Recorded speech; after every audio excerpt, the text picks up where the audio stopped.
Olá, eu me chamo Janice Bastos, sou juíza do trabalho substituta e atuo na primeira vara do trabalho de Criciúma. Estou aqui porque atendi a um convite honroso que me foi feito pela colega Desirê e pela desembargadora Tereza para tratar, na parte do painel 5, a respeito de força maior e factum principis em tempos de pandemia. E eu já inicio esse painel 5 trazendo uma frase de Arnaldo Susequinde, quando ele diz que o direito é essencialmente uma coisa viva. E por que o direito é uma coisa viva? Porque nós estamos aqui revisitando o artigo 486 da CLT, o factum principis, esquecido, revisitando o artigo 501 e seguintes da CLT, que trata da força maior e que só era aplicado eventualmente, pontualmente. Agora nós temos que fazer uma análise, uma interpretação para dar uma nova roupagem a esses dispositivos e poder trazê-los para o moderno direito material e direito processual do trabalho. E vamos começar então com a força maior. A MP 927 ela trouxe algumas discussões e o parágrafo único do artigo 1º dispôs assim: o disposto nessa medida provisória se aplica durante o estado de calamidade pública reconhecido pelo Decreto Legislativo 6 e, para fins trabalhistas, constitui hipótese de força maior, nos termos do artigo 501 da CLT. Então, o que a gente pode dizer de início é que a CLT ela não faz distinção entre força maior e caso fortuito, que estão previstos do 501 ao 504. Na verdade, a força maior é o gênero, e as espécies são força maior estricto sensu, caso fortuito, e factum principis, que está fora da força maior, está lá no artigo 486. Então, o 501, o que ele diz? Que entende-se como força maior todo acontecimento inevitável em relação à vontade do empregador e para a realização do qual este, o empregador, não concorreu direta ou indiretamente. E o parágrafo 1º, a imprevidência do empregador exclui a força maior. Já o parágrafo 2º diz que para a ocorrência da força maior, que não há ocorrência de força maior quando não afetar substancialmente, nem for suscetível de afetar em tais condições a situação econômica e financeira da empresa. Então, o artigo 501, ele traz a força maior de uma forma geral, né, e 3 requisitos, todos focados no empregador. 2 requisitos objetivos, que é a inevitabilidade do evento, está no caput do 501, e o outro, a impactação econômico-financeira substancial, que está no parágrafo 2º do artigo 501. E um outro requisito que é subjetivo, que é a completa ausência de culpa patronal, que está no caput também do 501. Então, nós podemos conceituar a força maior como sendo um episódio inevitável, gerador de afetação substancial da saúde econômico-financeira da empresa e que não tem relação direta ou indireta com a conduta do empregador. Então, vem a doutrina e nos diz que o artigo 501, ele trata da força maior simples, ele traz um conceito e autoriza algumas alterações no contrato de trabalho. Eu trouxe como exemplo o artigo 61, que prevê a possibilidade de elastecimento da jornada. Já o artigo 502, ele traz que ocorrendo motivo de força maior que determine a extinção da empresa ou de um dos estabelecimentos em que trabalha o empregado, é assegurada a este, quando despedido, a indenização na forma seguinte. E agora vem os incisos. O inciso 1, se ele for estável, nos termos do 477 e 478, aqui a gente tem o decenal, que praticamente não é aplicável. O inciso 2, não tendo direito à estabilidade, metade da indenização que seria devida em caso de rescisão. Aqui a gente tem a dispensa imotivada e a indenização de 40% do FGTS, que vai ser devida pela metade, 20%. E o inciso 3, havendo contrato por prazo determinado, a indenização a que se refere o 479. Então, ela trata dos contratos a termo, também pela metade. Então, a doutrina traz aqui que os 502, ele trata da força maior qualificada, ou seja, ela gera um impacto financeiro que vai causar o próprio encerramento da atividade empresarial. Esse dispositivo ele possui um vetor de minimização e partilhamento dos riscos, em disposição que excetua o que está previsto lá no artigo 2º da CLT. De um lado, atende ao trabalhador, já que o legislador confere a esta extinção de contratos efeitos de dispensa imotivada, e de outro lado, atende ao empregador, já que o legislador também estabelece a redução pela metade da indenização resolutiva devida, que está lá no 502. Porém, é importante que se diga há a necessidade de extinção da empresa ou de um de seus estabelecimentos. Portanto, colegas, diferentemente do que traz o direito civil, no direito do trabalho, a força maior não desonera o empregador da obrigação de pagar os haveres rescisórios. Na verdade, o que ela faz é reduzir os impactos, prevendo uma distribuição equânime do ônus do acontecimento lesivo, ou seja, uma distribuição equânime das indenizações previstas para o rompimento do contrato. E eu deixo uma pergunta: o encerramento de um dos setores da empresa pode ser considerado para fins do artigo 502? Quanto aos aspectos práticos da resolução do contrato por força maior, eu trouxe aqui a questão das verbas rescisórias. O que é devido? O FGTS, a multa, a indenização dos 40% ou do artigo 479 pela metade, aqui a gente não tem discussão. As verbas de natureza salarial, e aqui eu tenho gratificação natalina, integral, proporcional, o salário, saldo de salário, porque trata-se de contraprestação. E agora a gente vai para as discussões. O aviso prévio, porque há duas correntes, uma que entende que ele é devido, na hipótese de força maior, e outra que não. E a que entende que é devido ainda tem um desdobramento, se ela é devida de forma integral ou pela metade. A súmula 44 do TST, ela diz o seguinte, que a cessação da atividade da empresa com o pagamento da indenização simples ou em dobro não exclui por si só o direito do empregado ao aviso prévio. Então, a gente tem aqui três correntes bem definidas. É devido integralmente, com base na súmula 44 do TST, é devido pela metade, por possuir natureza indenizatória nos termos do inciso 2 do artigo 502, ou simplesmente não é devido, pois não há intenção do empregador de promover a dispensa e não poderia também o empregador prever o fato.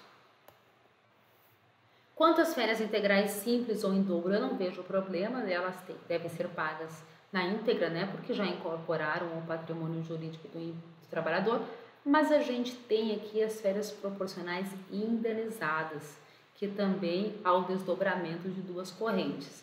A primeira que entende que são devidas integralmente, pois já incorporaram o patrimônio do empregado, e a segunda que entende que são devidas pela metade por possuir natureza indenizatória, nos termos do inciso 2 do artigo 502, que a gente já tratou.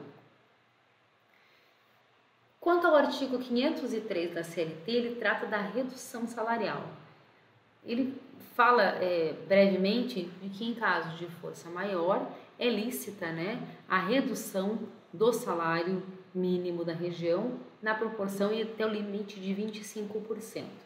Eu entendo que esse dispositivo ele foi tacitamente revogado pelo disposto no artigo 2º da Lei 4923 de 65, que prevê a necessidade da negociação coletiva, e também não foi recepcionado pelo artigo 7º, inciso 6 da Constituição Federal, que traz lá de forma bastante clara a necessidade da negociação coletiva para a redução salarial. E a exceção a gente já sabe, está lá na MP 936 de 2020, que reconhecidamente foi declarada constitucional pelo STF recentemente, na verdade. Existe outro elemento protetivo da classe trabalhadora, que está lá no artigo 611-A, parágrafo 3º, bem novinho da CLT. Dispõe que mesmo na hipótese de negociação coletiva, a irredutibilidade salarial só será lícita se envolver também a proteção dos empregados contra a dispensa imotivada e durante a vigência do instrumento coletivo. Então, aqui a gente vai ter aquela pseudo-garantia de emprego que também está lá presente na 936, pelo dobro do tempo em que o contrato for suspenso ou que houver redução de jornada com redução de salário. E por último eu trago o artigo 504 da CLT, que fala do combate à fraude e que eu vejo de grande relevância para nós. Comprovada a falsa alegação do motivo de força maior, é garantida a reintegração aos empregados estáveis e aos não estáveis e o complemento da indenização já percebida, assegurado a ambos o pagamento da remuneração atrasada. Então a gente tem aqui o Poder Judiciário podendo intervir para evitar e remediar os abusos, especialmente neste momento em que, por certo, virão algumas alegações no sentido de que a força maior não era exatamente a causadora do encerramento do estabelecimento. E trago algumas diretrizes orientativas da pandemia e força maior que foram expedidas pelo Ministério Público do Trabalho e que falam um pouquinho do que a gente está tratando aqui. A interpretação conferida à incidência da força maior deve ser feita de forma restritiva. A dispensa motivada no artigo 502 da CLT enseja a redução apenas da multa do 479 da CLT ou da multa do FGTS, sem afetar os demais haveres trabalhistas. O artigo 502 da CLT só pode ser invocado se a pandemia for decisiva para a extinção da empresa ou do estabelecimento, e aí aqui excetua a má gestão, reorganização empresarial, risco normal do empreendimento e culpa ou imprevidência do empregador. Também existe a diretriz de que compete ao empregador obter o reconhecimento da extinção da empresa ou do estabelecimento por força maior perante a Justiça do Trabalho. E, por último, a força maior não deve servir como subterfúgio para, obviamente, legitimar dispensas discriminatórias. E agora a gente já pode, então, começar a tratar do factum principis, que está lá no artigo 486 da CLT. Esse dispositivo traz o seguinte texto: no caso de paralisação temporária ou definitiva do trabalho, motivada por ato de autoridade municipal, estadual ou federal, ou pela promulgação de lei ou resolução que impossibilite a continuação da atividade, prevalecerá o pagamento da indenização que ficará a cargo do governo responsável. Aí eu lanço os questionamentos. O empregador, com base neste artigo, ele pode exigir que o poder público, União, Estados e municípios, seja responsabilizado pelo pagamento dos acertos rescisórios dos empregados?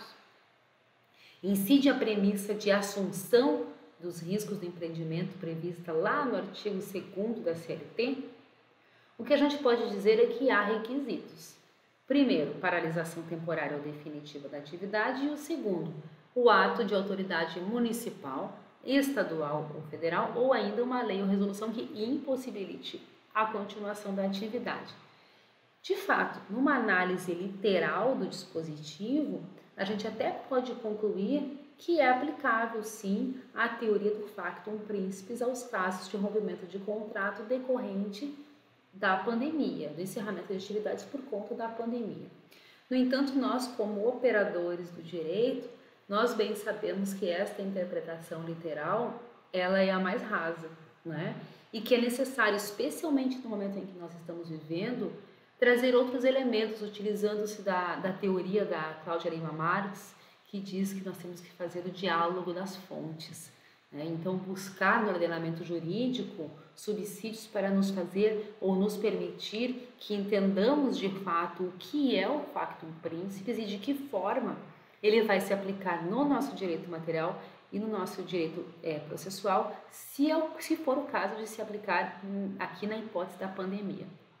Então, eu trouxe teses contrárias à aplicação, buscando justamente o diálogo dessas fontes. A primeira, o ato administrativo é um ato vinculado e não discricionário, pois não cabia ao agente fazer análise de conveniência e oportunidade para adotá-lo. A segunda, a conduta estatal tem por objetivo resguardar o interesse de toda a população. E aqui a gente tem o coletivo preponderando sobre o individual. Este é de um julgado do ministro Vantuil Abdala. E por último, a pandemia é circunstância que exclui o nexo causal, não havendo falar em responsabilidade do Estado, pois o estado de necessidade é que seria o instituto jurídico correto, já que não se poderia exigir do agente público conduta diversa. E essa é a teoria de Ivani Contini Bramante. O amparo normativo constitucional também pode nos embasar para afastar o factum principis. O artigo 23 da Constituição dispõe que é competência comum da União, dos Estados, Distrito Federal e dos municípios cuidar da saúde e assistência pública, da proteção e da garantia das pessoas portadoras de deficiência. O artigo 196, por sua vez, dispõe que a saúde é direito de todos e dever do Estado, garantido mediante políticas sociais e econômicas que visem a redução do risco de doença e de outros agravos e ao acesso universal e igualitário às ações e serviços para a sua promoção. E, por último, o artigo 197, que traz que são de relevância pública as ações e serviços de saúde, cabendo ao poder público dispor, nos termos da lei, sobre sua regulamentação, fiscalização e controle.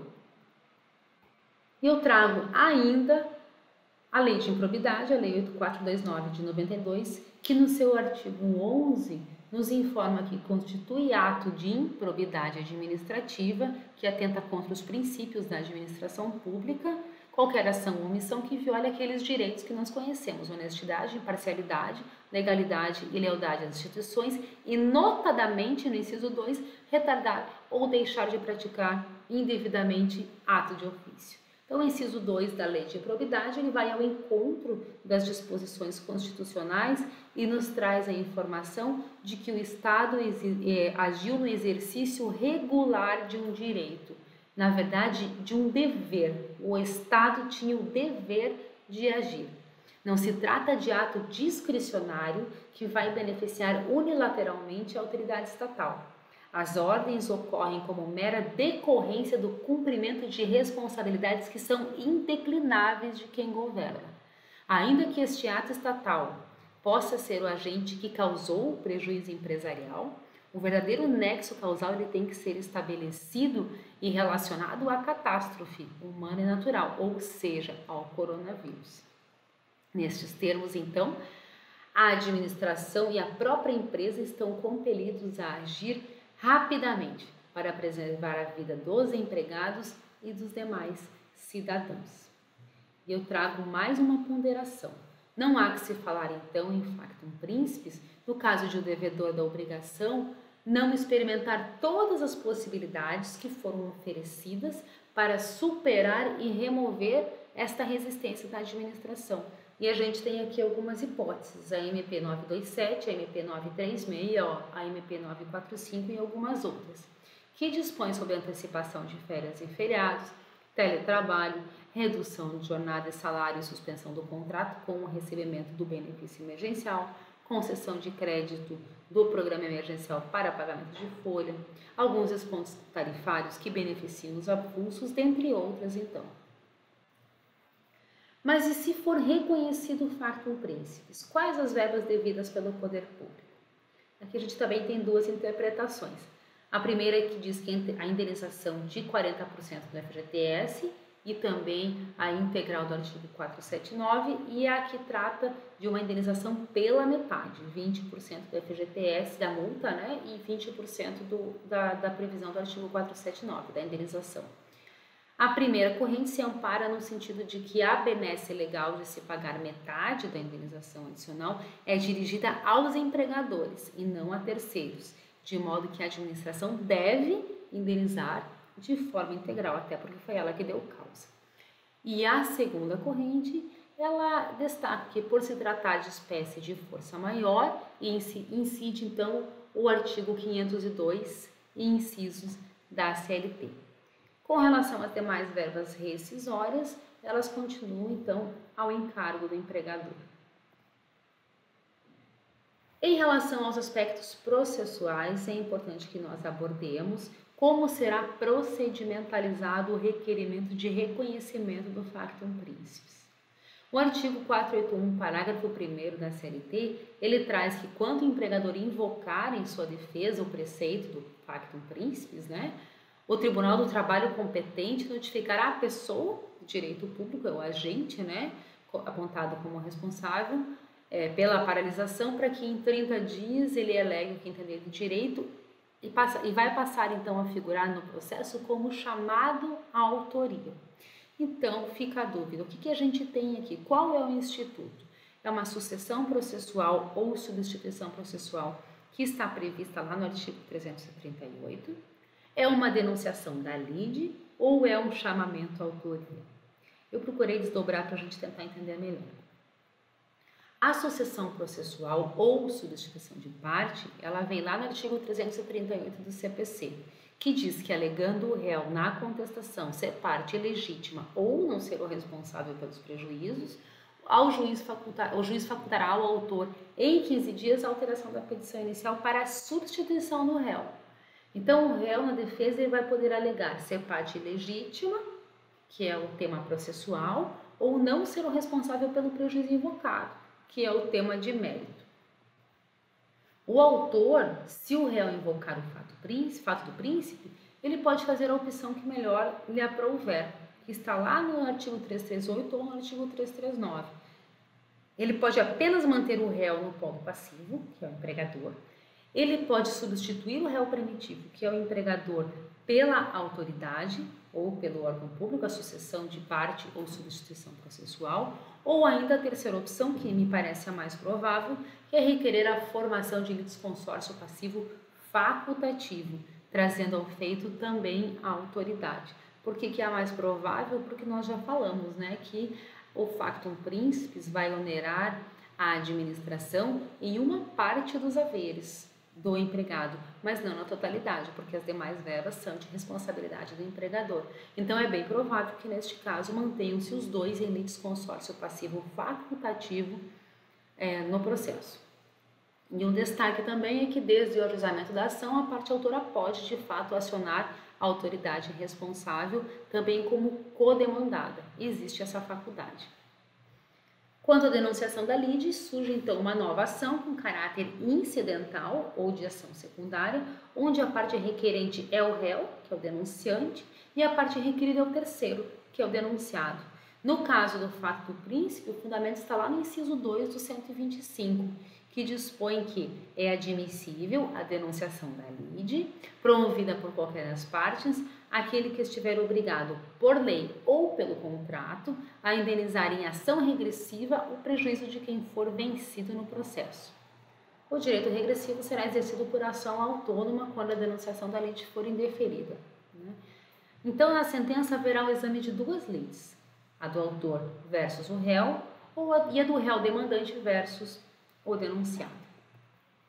Quanto ao chamamento à autoria, estava previsto no CPC de 73, nos artigos 62 a 69, que foi substituído pelos artigos 338 e 339 do CPC. Portanto, entendo que neste particular, o parágrafo 1º do artigo 486 ele está revogado, face às novas disposições, né, disposições do novo CPC. Quanto à competência, sem dúvidas, ela é da Justiça do Trabalho, em que pese disposto no parágrafo 2º do artigo 486 e também no parágrafo 3º, que diz que o juiz vai receber a alegação de factum principis e, se entender que procede, vai encaminhar para o juízo competente. Na verdade, o parágrafo 3º especialmente, ele não foi recepcionado pela Constituição Federal de 88, né, em razão do que consta lá no inciso 1 do artigo 114 da Constituição e que ampliou a competência da Justiça do Trabalho. E o último destaque que eu faço, então, colegas, é em relação à impossibilidade de prosseguimento da atividade. Ela poderá ser jurídica ou econômica, a depender da corrente que vai ser analisada. Se ela for jurídica, a gente tem aqui um encerramento de atividade por determinação da autoridade que proibiu de funcionar, que proibiu o funcionamento. Então, o exemplo que eu trago, que melhor me vem à mente, é um restaurante, por exemplo, que teve que fechar as suas portas, não pode receber os seus clientes, por conta disso, ao longo do tempo, teve que encerrar de fato e efetivamente as suas atividades. Por outro lado, a gente tem a impossibilidade econômica, que é aquela que decorre da jurídica, ou seja, o poder público não impediu o estabelecimento de funcionar, mas a situação, o contexto atual impediu que esse estabelecimento pudesse receber clientes, ter um giro, ter uma receita e se manter ativo no mercado. E o exemplo que eu posso trazer aqui pode ser a da quitanda da esquina, que pode abrir, pode vender os legumes, pode vender as verduras, no entanto os clientes não vêm porque eles estão em isolamento horizontal, estão em lockdown. Então nós temos que fazer essa diferenciação da impossibilidade jurídica e da impossibilidade econômica e analisar se vamos reconhecer as duas como decorrência de um factum principis, ou só uma ou só a outra. Por último, eu trago um material de apoio, que é um pequeno resumo desta fala que eu trouxe aos colegas, e também a diretriz orientativa sobre a medida provisória 927, traçada pelo Ministério Público. E também trago ainda um vídeo do professor Leone Pereira, que foi produzido no YouTube. É um excelente vídeo sobre factum principis, é curtinho, mas ele traz a visão do direito administrativo. Ele fala de autores como a Maria Silvia Zanella de Pietro, o Celso Antônio Bandeira de Mello, o Eli Lopes Meireles, e ele destaca como que o factum principis é tratado, como que ele é lido no direito administrativo, que afinal é o berço do instituto, do fato do príncipe. Então, colegas, estas eram as minhas considerações. Eu agradeço aos servidores da Escola Judicial, a doutora Tereza, a doutora Desirê e todos que tornaram possível que este evento pudesse ser produzido desta forma por videoconferência. Nos vemos nos debates para tratar mais pormenorizadamente das questões. Muito obrigada e até lá!